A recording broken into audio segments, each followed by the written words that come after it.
Wahai orang yang berpegang teguh pada uang, apa yang ada dalam genggamanmu tidak akan lama, pasti akan lenyap.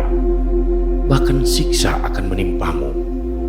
Wahai orang bodoh, pelajarilah ilmu karena Allah, amalkan ia karena ia penuntun dirimu. Ilmu itu lambang kehidupan, dan kebodohan itu lambang kematian.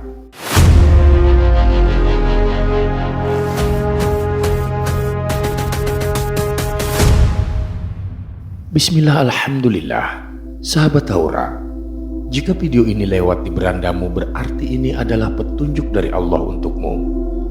Setidaknya luangkanlah waktu sejenak untuk menulis sholawat kepada Rasulullah di kolom komentar, sebagai tanda cinta kita kepada Nabi Muhammad SAW, agar di akhirat nanti kita mendapatkan syafaat dari beliau.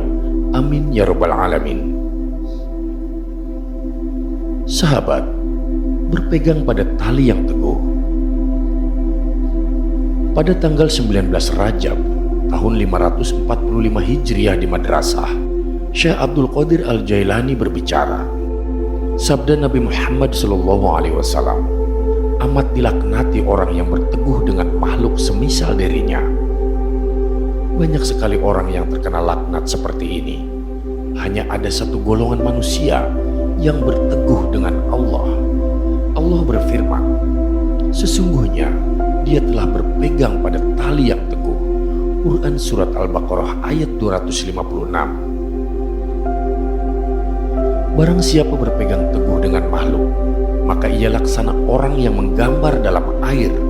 Saat tangan dibuka, ia tidak melihat apa-apa. Celakalah, ciptaan kau jadikan pusat kebutuhan, baik sehari, 2 hari, 3 hari, sebulan, setahun, atau 2 tahun. Padahal di akhirat mereka justru bosan dengan dirimu. Peliharalah hubungan dengan Allah Azza wa Jalla.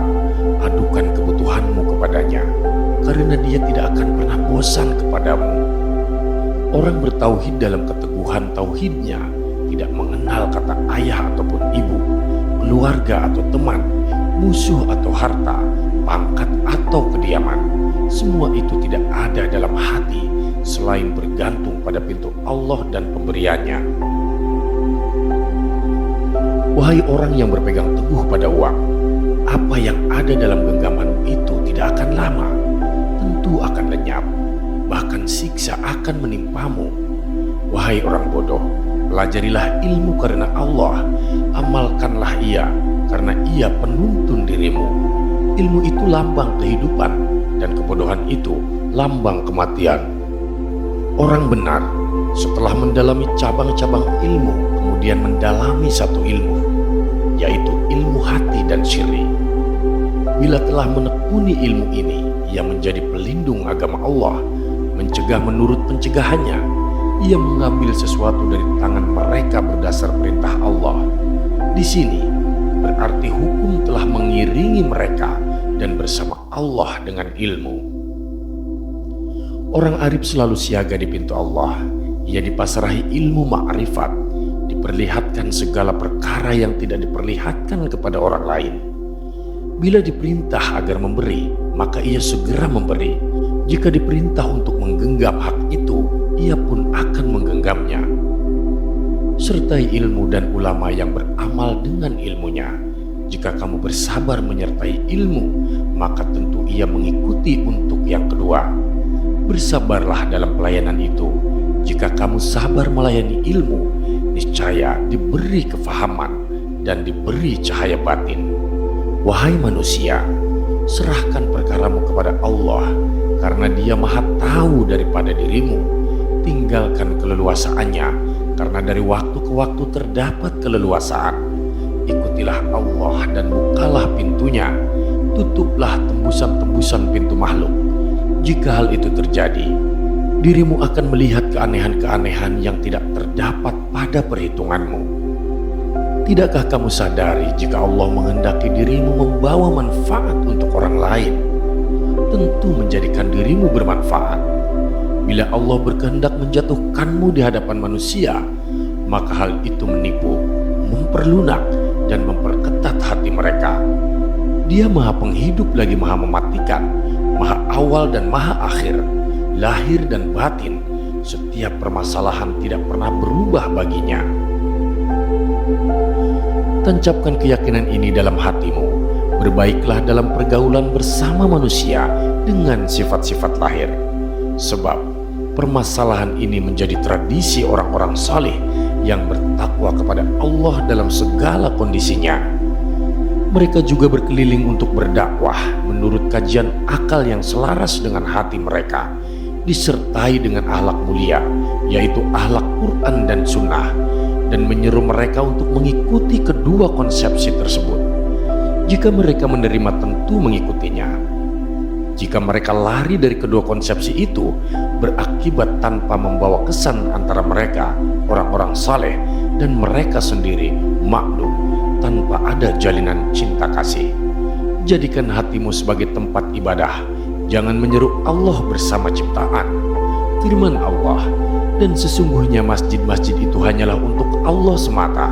Sebab itu, janganlah kamu puja siapapun jua bersama Allah. Jika telah mencapai peringkat ibadah ini dari Islam ke iman, dari iman ke yakin, dari yakin ke ma'rifat, ke ilmu mahabbah, cinta, dari mahabbah ke mahbubiyah, dari pencari menjadi orang yang dicari. Jika kamu lupa tidak sampai tertinggal, dan jika lalai akan teringat, jika tidur akan terbangun, jika lupa segera bangkit, jika dikuasakan segera menerima, jika diam bicara, maka semua itu tidak akan pernah hilang.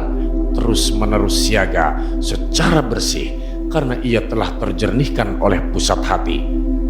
Seperti yang diwariskan oleh Nabi Muhammad SAW. Mata beliau tidur, tapi hatinya tidak tidur. Ia melihat dari balik tabir seperti melihat wujud aslinya. Setiap individu terbangkit olehnya menurut kemampuan akan keberadaannya. Nabi SAW tidak bertaut pada seseorang pun sampai ia membangkitkannya, dan ia tidak ingin menyatukan seseorang dalam kekhususannya selain kaum abdal, para wali, dan umatnya yang ingin menyerap ilmu dari beliau. Beliau memberikan setitik hamparan dan sekerat mutiara dari keagungan keramatnya karena mereka bersedia mengikuti beliau. Orang yang menggenggam agama Islam tentu membantu beliau untuk menyebarkan butir-butir ilmu agama dan syariat beliau sampai kiamat.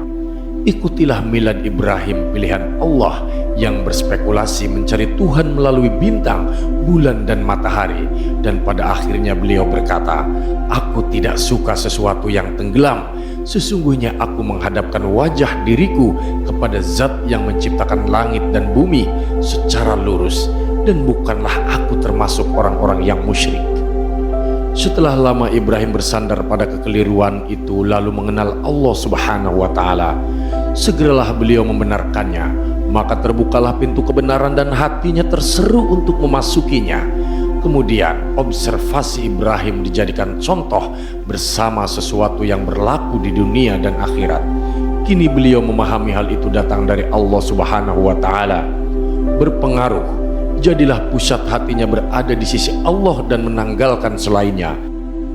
Maka jadilah pusat hatinya berada di sisi Allah dan menanggalkan selainnya. Jadilah beliau sebagai hamba mereka yang hamba semata untuk Allah, merdeka terhadap sesuatu selain dia secara mutlak. Di langit dan di bumi, Ibrahim tidak dikendalikan sesuatu, justru beliau mengendalikan sesuatu itu. Tak ayal beliau menjadi pemimpin yang tidak terpimpin selain Allah. Pintu terlintas di hadapannya dengan izin mutlak, tanpa penghalang ataupun penutup. Wahai sahaya, jadilah pembantu manusia, karena dunia akhirat melayani mereka. Di mana saja mereka dikehendaki, segera mendapatkannya dengan izin Allah. Bila demikian, tentu kamu diberi gambaran keberadaan dunia yang bermakna akhirat. Wahai Allah, berilah kearifan kepada kami dan mereka dunia dan akhirat. Wallahu a'lam. Terima kasih sahabat sudah menyimak video ini sampai dengan selesai. Semoga bermanfaat bagi kita semua. Saya doakan sahabat semua dimasukkan ke surganya Allah. Amin ya rabbal alamin. Nantikan kembali konten-konten penuh hikmah dari channel kami. Jangan lupa untuk subscribe dan menyalakan lonceng notifikasinya. Salam cinta dari Haura Studio, di mana sebuah nasihat tak sebatas didengar, namun diresapi oleh jiwa. Wassalamualaikum warahmatullahi wabarakatuh.